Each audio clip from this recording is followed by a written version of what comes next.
कुणाल कमरा भाड़ में जाए, अभिजीत दीप की अपनी ऐसी तैसी करवाए।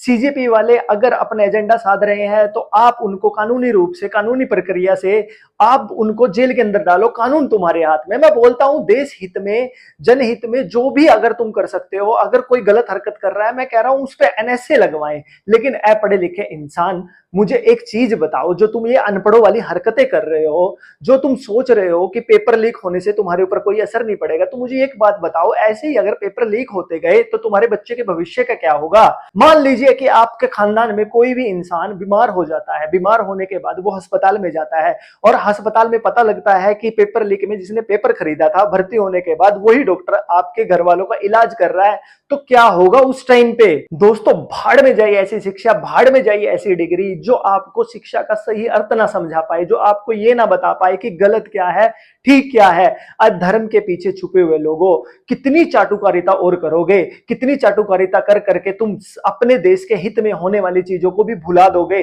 पेपर लीक ये कोई छोटी मोटी चीज नहीं है। मैं किसी सरकार की बात नहीं कर रहा, मैं किसी पार्टी का पक्ष नहीं ले रहा, मैं बोल रहा हूं आपके भविष्य के बारे में, मैं बोल रहा हूं मेरे भविष्य के बारे में, बोल रहा हूं हमारे बच्चों के भविष्य के बारे में।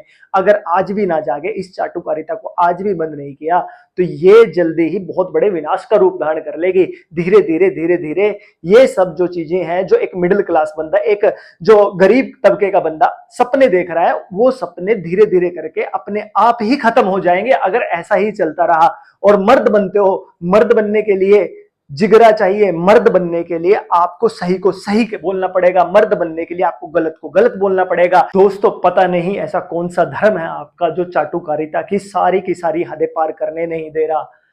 दोस्तों, मैं एक ही बात तुमसे कहना चाहूंगा, stand for something, either become white और black, don't hide yourself in the grey. दोस्तों, मैं बिल्कुल निष्पक्ष रूप से अपने देश के स्टूडेंटों के साथ खड़ा हूं, हर एक उस माँ बाप के साथ खड़ा हूं जो अपने बच्चे के भविष्य को लेकर आज चिंतित है। जय हिंद, जय भारत।